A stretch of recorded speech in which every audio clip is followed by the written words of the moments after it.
അസ്സലാമു അലൈക്കും വറഹ്മത്തുള്ളാഹി. സമസ്ത കേരള ജമിഅത്തുൽ ഉലമയുടെ 100-ാം വാർഷികത്തിൻ്റെ ഭാഗമായി സമസ്തയുടെ 100 വർഷത്തെ ചരിത്രത്തിൻ്റെ 5-ാം ഭാഗമാണ് ഈ വീഡിയോയിലൂടെ അവതരിപ്പിക്കുന്നത്. വീഡിയോ എല്ലാവരും മുഴുവനായിട്ടും കാണാൻ വേണ്ടി ശ്രമിക്കുക. അതുപോലെ തന്നെ മാക്സിമം ഷെയർ ചെയ്യുക, സബ്സ്ക്രൈബ് ചെയ്യുക. സമസ്തയുടെ ചരിത്രത്തിൻ്റെ എപ്പിസോഡുകൾ ആദ്യമായിട്ട് കാണുന്നവരാണെങ്കിൽ ഇതിനു മുമ്പുള്ള 4 ഭാഗങ്ങളും കൂടി കണ്ടിട്ട് ഇത് കാണുന്നതായിരിക്കും ഒന്നുകൂടെ നന്നാവുക. ഏതായാലും വീഡിയോയിലോട്ട് കടക്കാം. സമസ്ത രൂപീകരിക്കാൻ കാരണമായ വഹാബിസം നമ്മുടെ നാട്ടിൽ രൂപീകരിക്കാനുണ്ടായ സാഹചര്യവും അതിന് നേതൃത്വം കൊടുത്ത ബഹുമാനപ്പെട്ട ചാലിരകത്ത് കുഞ്ഞഹമ്മദ് ഹാജിയുടെ ശിഷ്യന്മാരും തൻ്റെ ഉസ്താദിൻ്റെ ആദർശത്തിൽ നിന്നും എങ്ങനെയാണ് വ്യതിചലിച്ചതെന്നും ഒക്കെ കഴിഞ്ഞ വീഡിയോയിൽ പറഞ്ഞു. ചാലിരകത്ത് കുഞ്ഞഹമ്മദ് ഹാജിയുടെ ലഘു ചരിത്രവും കഴിഞ്ഞ വീഡിയോയിൽ നമ്മൾ അവതരിപ്പിച്ചു. ഇനി സമസ്തയുടെ സ്ഥാപക നേതാക്കളിലേക്ക് കടക്കുകയാണ്. സമസ്തയുടെ സ്ഥാപക നേതാക്കളായ മഹാന്മാരായ പണ്ഡിതന്മാർ കേവലം പള്ളി ദർസുകളിൽ ഒതുങ്ങിക്കൂടിയവരായിരുന്നില്ല. പലരും ബ്രിട്ടീഷ് വിരുദ്ധ സമരവുമായിട്ട് ഖിലാഫത്ത് പ്രസ്ഥാനത്തിൻ്റെ മുൻനിരയിൽ തന്നെ പ്രവർത്തിച്ചിരുന്നു. മാത്രമല്ല അവരൊക്കെയും ഇംഗ്ലീഷ് അടക്കമുള്ള ബഹുഭാഷാ പണ്ഡിതന്മാർ കൂടിയായിരുന്നു.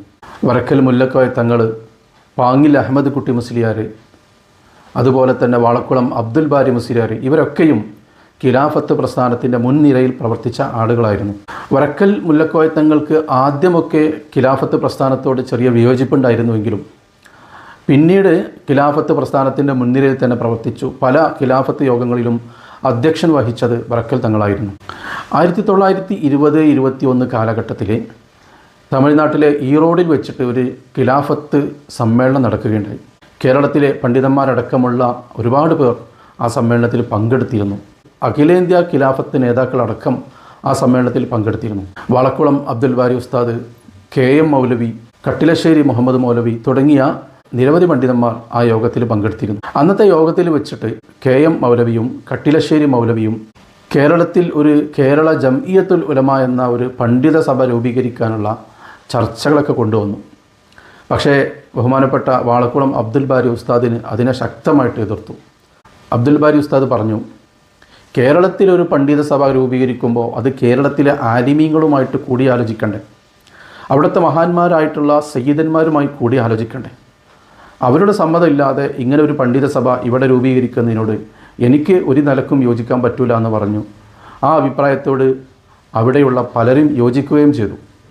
അങ്ങനെ ആ ഒരു യോഗത്തിൽ വെച്ചിട്ട് കേരള ജമിയത്തുൽ ഉലമ രൂപീകരിക്കാൻ KM മൗലവിക്കും കൂട്ടർക്കും സാധിച്ചില്ല. അവിടെ നിന്നും തിരിച്ചു പോന്നതിന് ശേഷവും KM മൗലവിയും കൂട്ടരും അങ്ങനെ ഒരു സംഘടന രൂപീകരിക്കാനുള്ള ശ്രമങ്ങൾ നടത്തുന്നുണ്ടായിരുന്നു. അങ്ങനെ 1921 ഏപ്രിൽ മാസം അവസാനം ഭാരതപ്പുഴയുടെ തീരത്ത് കോൺഗ്രസ് ഖിലാഫത്ത് സമ്മേളനം നടന്നു. സമ്മേളനത്തിൻ്റെ 3-ാം ദിവസമായിട്ടുള്ള ഏപ്രിൽ 25-ന് കേരള മജ്ലിസുൽ ഉലമ എന്ന ഒരു സംഘടനയ്ക്ക് ആ സമ്മേളനത്തിൽ വെച്ച് രൂപം കൊടുക്കുകയുണ്ടായി. ഈ സംഘടന ദേശീയ തലത്തിലൊക്കെ രൂപീകരിച്ച് പ്രവർത്തിക്കുന്ന ഒരു സംഘടനയായിരുന്നു. അതിൻ്റെ കേരള ഘടകമാണ് അന്ന് രൂപീകരിച്ചത്. വക്കം മൗലവി, മൊയ്ത് മൗലവി, കട്ടിലശ്ശേരി മൗലവിയൊക്കെ ആയിരുന്നു അതിൻ്റെ പ്രധാനപ്പെട്ട ഭാരവാഹികൾ.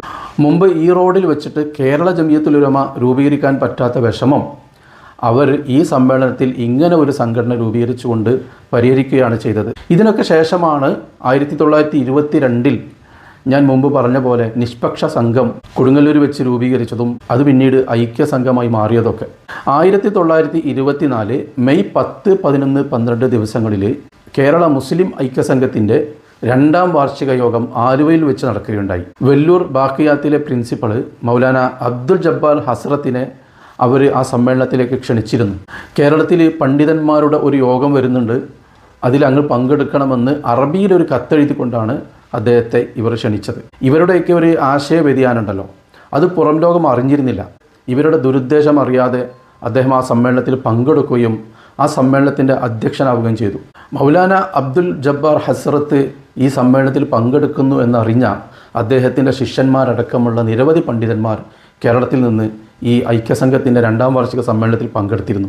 ഇന്നത്തെ പോലെ അന്ന് കാര്യങ്ങൾ അറിയാൻ മറ്റു മാർഗങ്ങളൊന്നുമില്ലല്ലോ. മാത്രമല്ല ഈ മലബാർ സമരത്തിന് ശേഷം മലബാർ സമരത്തിൽ പങ്കെടുത്ത ആളുകളെയൊക്കെ ബ്രിട്ടീഷ് പട്ടാളം തെരഞ്ഞു പിടിച്ച് അറസ്റ്റ് ചെയ്യുകയോ ജയിലിലടക്കുകയോ നാട് കടത്തുകയൊക്കെ ചെയ്യുന്നൊരു കാലഘട്ടമാണ്. അതുപോലെ തന്നെ ഈ വഹാബിസത്തിനെതിരെ സുന്നി പണ്ഡിതന്മാർ സംഘടിക്കുകയോ ജനങ്ങൾക്ക് മുന്നറിയിപ്പ് കൊടുക്കുകയോ ഒന്നും ചെയ്തിട്ടില്ല. അപ്പോൾ അത്തരത്തിലുള്ള ഒരു കാലഘട്ടത്തിലാണ് ഈ സമ്മേളനം നടക്കുന്നതും അതിൽ സുന്നി പണ്ഡിതന്മാരടക്കമുള്ള ഒരുപാട് ആളുകൾ പങ്കെടുക്കുന്നത്. ഈ ഐക്യസംഘത്തിൻ്റെ നേതാക്കളെ കണ്ടാൽ അവർ വഹാബികളാണോ ബിദൈകളാണോ എന്നൊന്നും തിരിച്ചറിയാൻ സാധിക്കുമായിരുന്നില്ല. അന്ന് അവരുടെ വേഷം ഇന്നത്തെ സുന്നി പണ്ഡിതന്മാരെ പോലെ തന്നെ ആയിരുന്നു, ഒരു വ്യത്യാസവും ഉണ്ടായിരുന്നില്ല. അതുകൊണ്ടൊക്കെ തന്നെയാണ് ഇവരുടെ വികല ചിന്താഗതികളൊന്നും ആദ്യകാലത്തെ സാധാരണക്കാരായ ആളുകൾ അറിയാതെ പോയത്. അപ്പോൾ KM മൗലവി മുമ്പ് രൂപീകരിക്കാൻ ശ്രമിക്കുകയും ബഹുമാനപ്പെട്ട അബ്ദുൽ ബാരി ഉസ്താദിൻ്റെ ഇടപെടൽ മൂലം അത് നടക്കാതെ പോവുകയും ചെയ്ത ആ ഒരു കേരള ജംഇയ്യത്തുൽ ഉലമ എന്ന അദ്ദേഹത്തിൻ്റെ ആ ഒരു സംഘടന ഉണ്ടല്ലോ, അത് ഈ സമ്മേളനത്തിൽ വെച്ച് രൂപീകരിക്കാൻ അവർ തീരുമാനിച്ചിരുന്നു. അതിന് കേരളത്തിലെ കുറേ പണ്ഡിതന്മാർ വേണമല്ലോ. അപ്പോൾ ഈ പണ്ഡിതന്മാരൊക്കെ ഈ ഐക്യസംഘത്തിൻ്റെ സമ്മേളനത്തിലേക്ക് എത്തിക്കാൻ കണ്ട മാർഗമാണ് ബാക്കിയാത്തിലെ പ്രിൻസിപ്പൽ അബ്ദുൽ ജബ്ബാർ ഹസ്രത്തിനെ പങ്കെടുപ്പിക്കുക എന്നുള്ളത്. അദ്ദേഹം ആ സമ്മേളനത്തിൽ പങ്കെടുത്താൽ അത് വലിയ ഗുണം ചെയ്യും. അദ്ദേഹത്തെ കണ്ട് കേരളത്തിലെ സുന്നി പണ്ഡിതന്മാർ ഈ സമ്മേളനത്തിൽ പങ്കെടുക്കുകയും ചെയ്യും. അപ്പോൾ അവരൊക്കെ ഉപയോഗപ്പെടുത്തി കേരള ജംഇയ്യത്തുൽ ഉലമ രൂപീകരിക്കുകയും ചെയ്യാമെന്നുള്ള വലിയ ദുരുദ്ദേശം അദ്ദേഹത്തെ പങ്കെടുപ്പിക്കുന്നതിന് പിന്നിൽ ഇവർക്കുണ്ടായിരുന്നു.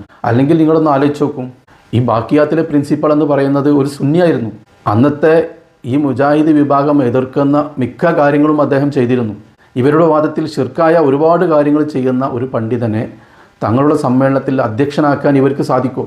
അപ്പോൾ ഇങ്ങനൊരു ഉദ്ദേശം പിന്നിലുണ്ടായത് കൊണ്ടാണ് ഈ ഒരു കുതന്ത്രം അവർ നടപ്പിലാക്കിയത്. അപ്പോൾ ആ സമ്മേളനത്തിൽ വെച്ചിട്ട് ഈ മൊയ്തു മൗലവി ഒരു പ്രമേയം അവതരിപ്പിച്ചു. കേരളത്തിലെ നാനാഭാഗത്തുള്ള പണ്ഡിതന്മാർ ചേർന്ന് ഏകീകരിച്ചുകൊണ്ട് ഒരു പണ്ഡിത സംഘടന രൂപീകരിക്കണമെന്നായിരുന്നു ആ പ്രമേയത്തിലുണ്ടായിരുന്നത്. സമ്മേളനാനന്തരം P. അബ്ദുൽ ഖാദർ മൗലവി പ്രസിഡൻറ്റും EK മൗലവി സെക്രട്ടറി ആയിട്ടും കേരള ജംഇയ്യത്തുൽ ഉലമ എന്നൊരു പണ്ഡിത സഭ അവർ രൂപീകരിച്ചു.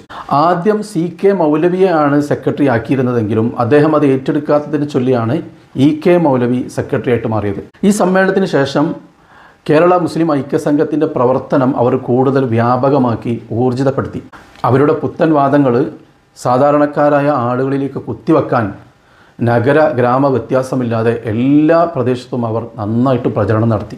അതിൻ്റെയൊക്കെ അപകടം തിരിച്ചറിയാൻ കഴിയാതെ സാധാരണക്കാരായ ആളുകൾ അതിൽ പെട്ടുപോയി. നിരവധി ആളുകൾ അതിൽ കുടുങ്ങിപ്പോകുന്നത് കണ്ടപ്പോഴാണ് അന്നത്തെ സുന്നി പണ്ഡിതന്മാർ ഉണർന്ന് പ്രവർത്തിച്ചത്. അന്നത്തെ ഏറ്റവും വലിയ പണ്ഡിതനും സൂഫിയൊക്കെ ആയിരുന്ന പണ്ഡിതന്മാരുടെയും സാധാരണക്കാരുടെയും ഒക്കെ ആശാകേന്ദ്രമായിരുന്ന കോഴിക്കോട് പുതിയങ്ങാടിയിലെ മഹാനായ വരക്കൽ ബാ അലവി മുല്ലക്കോയ തങ്ങളുടെ അടുത്ത് ഈ ഒരു വാർത്ത എത്തി. അദ്ദേഹം തൻ്റെ ശിഷ്യന്മാരിൽപ്പെട്ട മലപ്പുറത്തെ പ്രമുഖ പ്രഭാഷകനും പണ്ഡിതനും ബ്രിട്ടീഷ് വിരുദ്ധ പോരാളിയുമായ പാങ്ങിൽ അഹമ്മദ് കുട്ടി മുസ്ലിയാരെ തൻ്റെ അടുത്തേക്ക് വിളിച്ചു വരുത്തിയിട്ട് കാര്യം അവതരിപ്പിച്ചു. ആലുവയിൽ വെച്ചിട്ട് ഒരു സമ്മേളനം നടന്നിരുന്നു. അതിലൊരു പണ്ഡിത സഭ രൂപീകരിച്ചിട്ടുണ്ട് അത്രേ. ആ സമ്മേളനത്തിന് ശേഷം ആ ഒരു പണ്ഡിത സഭ ഇതുവരെ നമ്മൾ കേൾക്കാത്ത വികലമായ ചിന്താഗതികളാണ് പ്രചരിപ്പിച്ചു കൊണ്ടിരിക്കുന്നത്. ഒരുപാട് ആളുകൾ അതിൽ പെട്ടുപോകുന്നുണ്ട്.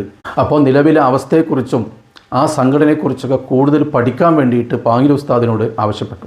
അതനുസരിച്ച് ബഹുമാനപ്പെട്ട പാങ്ങിൽ അഹമ്മദ് കുട്ടി മുസ്ലിയാരുടെ നേതൃത്വത്തിൽ കേരള ജംഇയ്യത്തുൽ ഉലമയെക്കുറിച്ച് പഠിക്കാനും അതിൻ്റെ പ്രവർത്തന രീതികളെക്കുറിച്ചൊക്കെ ഒരു പഠനം നടത്തി ബഹുമാനപ്പെട്ട വരക്കൽ മുല്ലക്കോയ തങ്ങളെ ബോധ്യപ്പെടുത്തി.